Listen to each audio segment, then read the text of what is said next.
Baik, Assalamualaikum warahmatullahi wabarakatuh. Alhamdulillahirrabbilalamin. Wassalatu wassalamu ala asrofil anbiya wal mursalin wa ala alihi wa sahbihi ajma'in amma ba'du.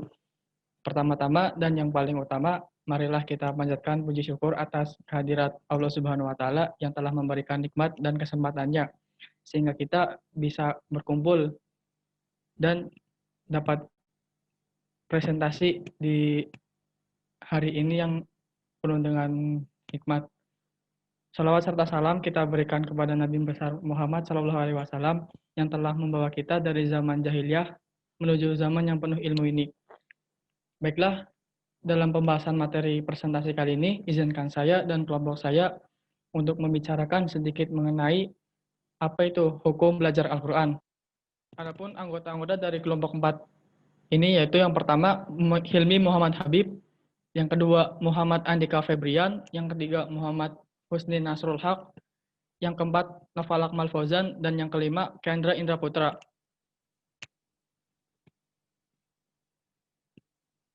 Baik, dari bab 1 sendiri, apa itu Al-Quran, akan dibacakan oleh Muhammad Nusri Nasrul Haq. Untuk Muhammad Nusri Nasrul Haq, dipersilakan untuk membaca.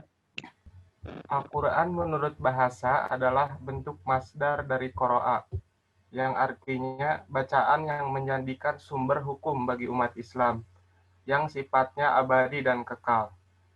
Selain itu, Al-Quran juga bermakna al-jam'u, yang memiliki arti kumpulan, karena terdiri dari sekumpulan surat dan ayat, yang memuat kisah-kisah ilmu syariat dan penyempurna kitab dari sebelumnya.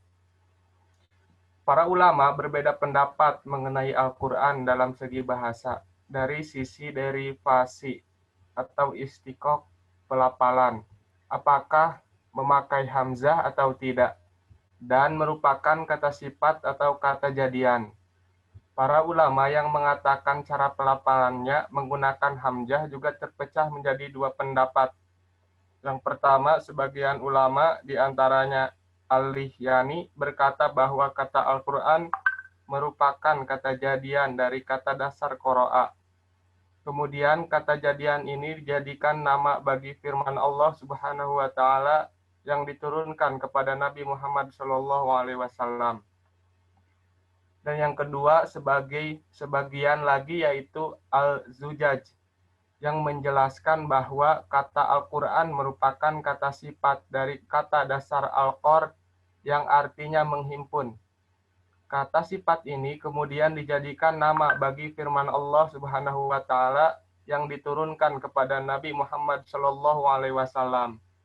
Alasannya karena kitab itu menghimpun surat, ayat, kisah, perintah, dan larangan, atau karena menghimpun intisari dari kitab-kitab sebelumnya.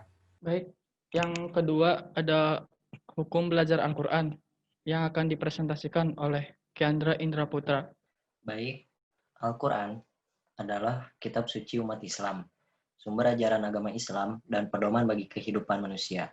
Dengan membacanya saja, sudah termasuk amal ibadah, apalagi untuk mempelajarinya dan mengamalkannya. Karena itu, seorang muslim sangat rugi apabila tidak bisa membaca Al-Quran serta tidak mau mempelajarinya. Mempelajari tajwid Al-Quran hukumnya fardu kifayah. Namun, mempelajari tajwid Al-Quran bagi orang yang ingin membaca Al-Quran adalah fardu ain. Karena membaca Al-Quran harus menggunakan tajwid secara baik dan benar. Maka, jika terjadi kesalahan dalam membaca Al-Quran, sedangkan orang yang tidak mau mempelajari ilmu tajwid Al-Quran, maka dia dianggap berdosa. Untuk menghindari diri dari dosa tersebut, maka dituntut untuk mempelajari Al-Quran kepada ahlinya. Belajar membaca Al-Quran sangat penting bagi setiap umat Islam, karena pada saat melaksanakan ibadah sholat wajib membaca Al-Quran, yaitu membaca surat Al-Fatihah. Oleh sebab itu, setiap muslim diwajibkan untuk belajar membaca Al-Quran. Yang selanjutnya, adapun kesalahan dalam membaca Al-Quran yang akan dipresentasikan oleh Hilmi Muhammad Habib. Baik, Di kesalahan dalam membaca Al-Quran terbagi menjadi dua bagian, yaitu jenis kesalahan dan bentuk kesalahan. Secara umum, kesalahan dalam tilawah Al-Quran terbagi kepada dua bagian, yaitu kesalahan jali atau nyata dan kesalahan khafi atau tersembunyi. Kedua-kedua kesalahan ini bisa merusak bacaan, mengurangkan kesempurnaan bacaan, tiada ketertilan dalam bacaan Al-Quran, dan membawa kepada pengurangan markah dalam majelis tilawah Al-Quran. Kesalahan dalam bacaan Al-Quran melibatkan aspek fasohah, suara, taranum, dan tajwid. Oleh itu, bacaan Al-Quran yang sempurna adalah bacaan yang kurang kesalahan daripada ciri-ciri yang disebut tadi. Dengan mengenal pasti kesalahan tersebut dapat dijadikan garis paduan secara khusus bagi qori dan qori'ah yang hendak membaca Al-Quran. Dalam ilmu tajwid, kesalahan dalam membaca Al-Quran ada dua jenis, yaitu yang disebut dengan lan jali dan lan khafi. Yang pertama, lan jali adalah kesalahan yang besar, manakala kesalahan khafi adalah kesalahan yang ringan. Kesalahan jali adalah kesalahan yang jika dilakukan oleh pembaca Al-Quran, bahkan kesengajaannya menjerumuskan pada amaliyah yang haram seperti tertukarnya huruf-huruf yang dibaca, baris atau harkat yang berubah karena kurangnya sikap ketelitian pembaca. Yang kedua, lan khafi adalah kesalahan yang tergolong ringan, seperti tidak menyempurnakan kaidah panjang sebagaimana yang diminta atau tidak menahan dengungan gunnah sebagaimana kaidahnya. Yang selanjutnya, bentuk kesalahan. Melakukan kesalahan dalam melafalkan huruf-huruf hijaiyah seperti ain dibaca hamzah atau sebaliknya. Demikian juga huruf-huruf yang lain. Kesalahan pada makhraj huruf ini tergolong dalam al-lahnul jali yang haram hukumnya bila disengaja dan terus-menerus dalam kesalahan yang sama. Maka perhatikanlah wahai para ikhwah atau akhwat dan khususnya para imam-imam masjid. Yang kedua, kesalahan pada nada dengung atau gunnah yang terdiri dari izhar, idgham, ikhfa, dan iqlab. Bentuk kesalahannya adalah tidak konsisten dalam mendengungkan atau yang izhar dibaca dengung. Contoh pertama, izhar halqi, nun mati bertemu hamzah, sedangkan izhar syafawi, mim mati bertemu dal. Bentuk kesalahannya karena didengungkan atau ditahan ketika membacanya. Kedua, idgham. Secara umum, selain bila gunnah, nun mati bertemu ya. Bentuk kesalahannya adalah kurang ditahan atau terburu ketika membacanya. Ketiga, ikhfa hakiki. Nun mati bertemu ta. Adapun ikhfa syafawi, mim mati bertemu ba. Bentuk kesalahannya adalah kurang ditahan atau terburu ketika membacanya atau mengubah bacaan nun mati dengan bacaan ang. Dan mim mati dibaca izhar. Keempat, iqlab. Nun mati bertemu ba. Bentuk kesalahannya adalah kurang ditahan atau terburu ketika membaca atau menggantikan bacaan nun mati langsung dengan ba. Kesalahan ini walaupun tergolong dalam al-lahnul khafi, namun dapat menghilangkan ruh dari tilawah Quran. Dan hukumnya makruh bila dilakukan dengan sengaja dan terus-menerus dalam kesalahan yang sama.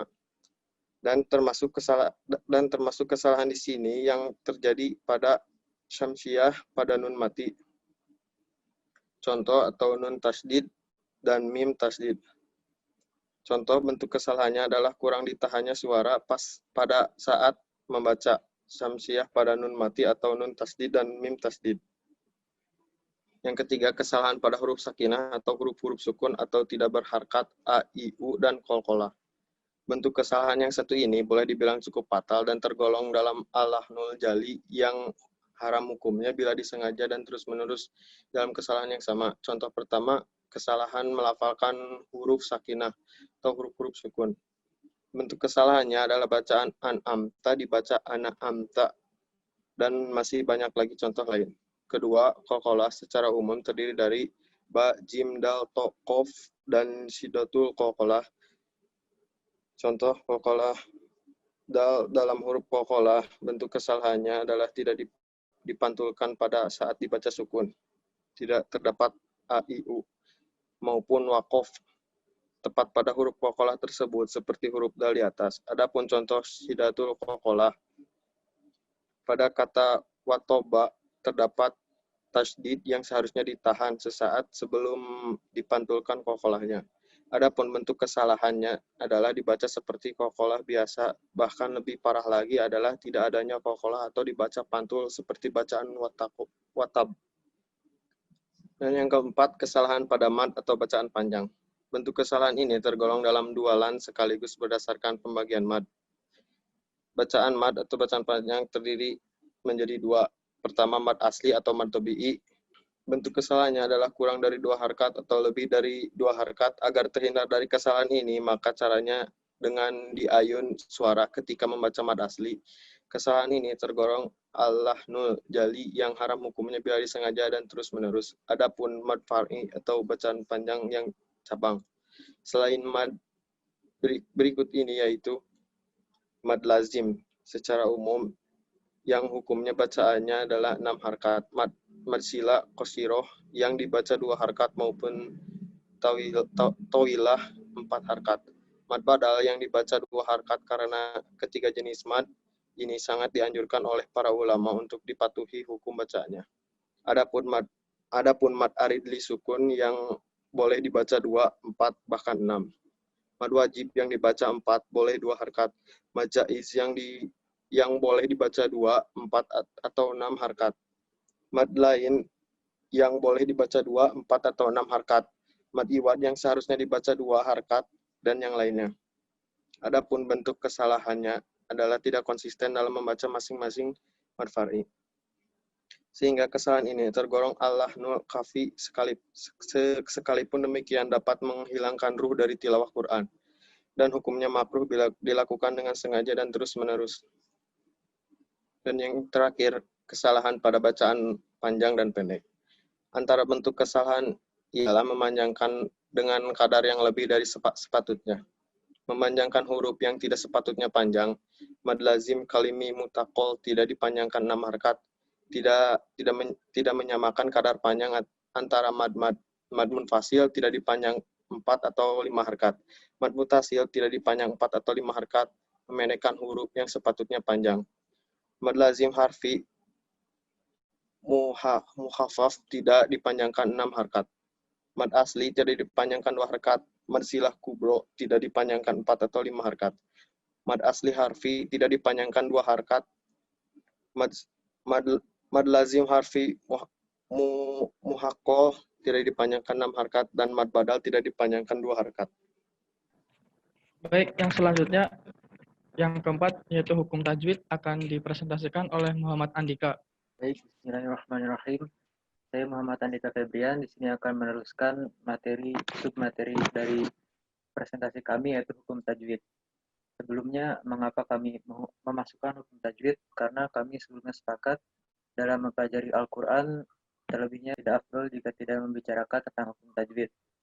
Sehingga materi ini atau bagian ini kami masukkan ke dalam presentasi kami. Yang pertama adalah hukum nun dan mim tasydid. Jika membaca Al-Quran dan mendapatkan huruf nun dan mim bertasydid, maka hukum membacanya adalah dinamakan gunah. Gunah secara bahasa adalah aturan num atau nyanyian. Suara mardu yang keluar dari rongga hidung, dan sedangkan secara istilah adalah suara yang mardu terdiri dari huruf nun dan mim. Cara membaca kaidah ini adalah dengan menahan bacaan kadar 2 harokat dan tidak tergesa-gesa sehingga ada kesan hanya sekedar memenuhi tasydid saja. Lalu ada hukum nun mati dan tanwin. Hukum nun mati dan tanwin dibagi ke dalam 4 hukum, yaitu izhar, idgham, ikhfa, dan iqlab. Yang pertama adalah izhar yang secara bahasa artinya jelas dan mengeluarkan huruf izhar tempat keluarnya tanpa dengung atau secara sempurna. Adapun huruf izhar 6, yaitu alif, lalu ha, ain, ha, hakil, lalu gha, dan kho. Lalu ada idgham. Idgham menurut bahasa artinya memasukkan, atau sedang secara istilah adalah pengucapan nun mati atau tanwin. Lebur ketika bertemu dengan huruf idgham, atau pengucapan 2 huruf seperti 2 huruf yang ditasydidkan. Pembacaan idgham ada yang harus digunakan, disebut idgham bigunnah, dan yang tidak disebut gunahnya yaitu idgham bila gunah. Contohnya seperti pada slide. Lalu untuk iqlab artinya adalah merubah. Yang dimaksud ini adalah mengucapkan hukum nun mati atau tanwin yang bertemu dengan huruf ba dan berubah menjadi huruf mim serta didengungkan atau digunakan. Contohnya adalah huruf ba. Lalu ada ikhfa, secara bahasa adalah menutupi atau samar. Yang dimaksud di sini adalah pengucapan nun mati dan tanwin ketika bertemu dengan sifat itu harus pengucapan atau izhar dan idgham dan disertai dengan gunnah. Adapun huruf-hurufnya seperti pada slide. Lalu lanjut ke yang ketiga adalah hukum mim mati. Hukum mim mati ada 3, yaitu idgham mithlain, ikhfa syafawi, dan izhar syafawi. Apabila ada mim mati bertemu dengan mim yang berharokat, maka pengucapan mim mati tersebut dimasukkan pada huruf mim berikutnya, seakan-akan huruf-huruf tersebut bertasydid. Lalu ikhfa syafawi adalah apabila ada mim mati bertemu dengan huruf ba dalam pembacaan Al-Quran, maka pengucapan mim mati tersebut dengan cara disamarkan. Lalu izhar syafawi apabila ada mim mati bertemu dengan huruf hijaiyah yang 26 selain huruf idgham mithlain dan ikhfa syafawi, maka mim mati tersebut dibaca dengan jelas sesuai dengan makhraj tanpa disertai dengan gunnah. Lalu ada hukum mad. Hukum mad secara bahasa adalah artinya memanjangkan atau menambah panjang bacaan tersebut. Dan mad ini terbagi menjadi banyak bagian dan masing-masing juga punya kaidahnya sendiri. Ada yang 2 harokat, 3 harokat, 4 harokat, bahkan sampai 6 harokat. Macam mad yang pertama adalah mad tabi'i. Mad tabi'i ini sendiri juga sering disebut dengan mad asli. Hukum mad tabi'i dibaca panjang, yaitu satu huruf alif yang terletak sesudah tanda baca fathah, ya sukun, terletak sesudah tanda baca kasroh, atau juga wawu terletak sesudah tanda baca dhammah. Ketika menemui beberapa huruf Al-Quran yang memenuhi kriteria tersebut, maka wajib membaca panjang 2 harokat. Contohnya adalah sebagai berikut. Lalu ada mad far'i. Macam tajwid mad selanjutnya adalah mad far'i yang berbeda dengan mad tabi'i. Mad far'i mempunyai arti cabang. Dengan kata lain, mad ini merupakan hukum tambahan dari mad asli. Lalu ada mad wajib mutasil, yaitu mad wajib mutasil yang terjadi ketika mad tabi'i bertemu dengan hamzah dan pada satu kalimat. Hukum tajwid yang satu ini wajib dibaca panjang 5 harokat atau sama dengan 2 kali setengah alif. Lalu ada mad jaiz munfasil, yang ini hampir sama dengan mad jaiz mutasil, yaitu apabila mad tabi'i bertemu dengan hamzah, namun hamzah di sini terletak dalam kalimat yang berbeda. Jaiz mempunyai arti boleh dan munfasil berarti terpisah.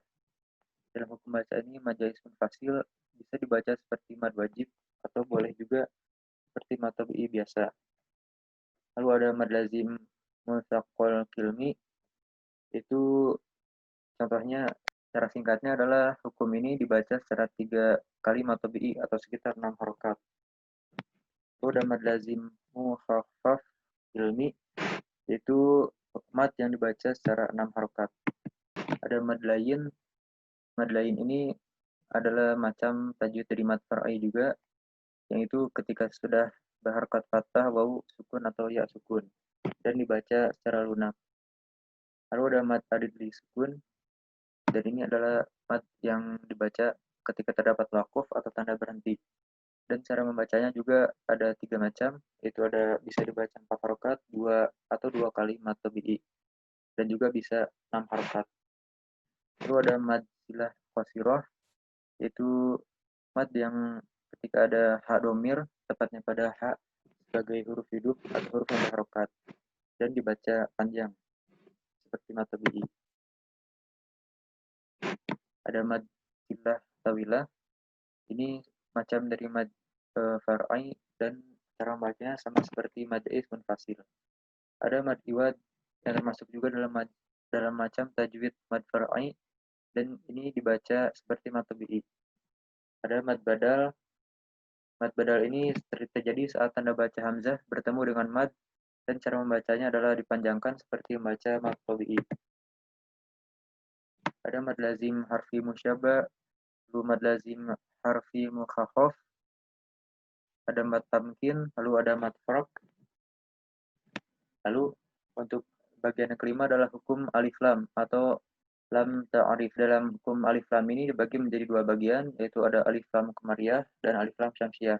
Yang mana alif lam qamariyah ini berarti dibaca jelas dan syamsiyah ini dibaca samar. Untuk alif lam qamariyah sendiri dibaca lamnya dibaca jelas, sedangkan untuk syamsiyah itu lamnya tidak dibaca atau dengan mengucapkan huruf setelah lamnya seperti asyams.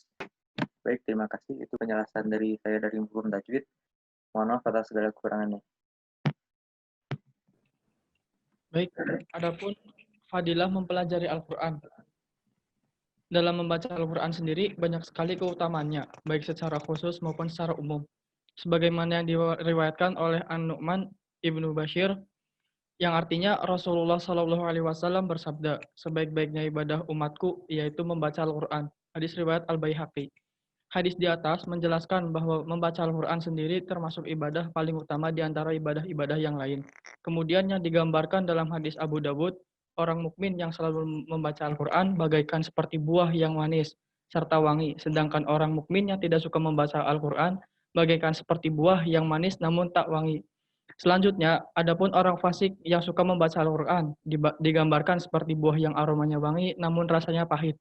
Terakhir, orang fasik yang tidak suka membaca Al-Quran digambarkan seperti buah yang tidak beraroma namun rasanya juga pahit. Salah satu hadis yang cukup familiar didengar yaitu hadis yang diriwayatkan oleh Abdullah ibnu Mas'ud yang menerangkan bahwa setiap huruf yang dibaca akan diberi balasan satu kebaikan. Setiap kebaikan dilipatkan menjadi 10. Tidak hanya itu, apabila kita sering membaca Al-Quran, maka kita akan mendapatkan syafaatnya kelak di hari kiamat nanti. Menurut hadis riwayat Ahmad, dalam salah satu hadis qudsi pernah dijelaskan bahwa apabila seseorang sibuk membaca Al-Quran, namun tak sempat membaca zikir dan yang lain, maka akan diberi balasan terbaik orang-orang yang meminta. Selain keutamaan-keutamaan di atas, masih banyak pula keutamaan-keutamaan yang lain yang disebutkan oleh para ulama, yaitu diantaranya dapat menenangkan hati, memfasihkan lisan, dimudahkan urusannya, serta dikabulkannya berbagai permintaan. Yang paling utama yaitu perlu diingat bahwa apabila akan membaca Al-Quran, hendaknya memperhatikan adab-adabnya, seperti sudah dalam keadaan suci ataupun sudah berwudu terlebih dahulu, menghadap kiblat di tempat yang suci, maupun membaca dengan keadaan hati yang ikhlas, khusyuk, serta penuh rendah hati. Baik, dapat disimpulkan bahwa kesimpulan atas pembuatan makalah ini yaitu Al-Quran merupakan kalamullah yang wajib diimani oleh setiap umat muslim. Adapun mempelajarinya yaitu fardu kifayah karena Al-Quran merupakan kalamullah. Maka terdapat banyak fadilah jikalau mempelajari dan membacanya.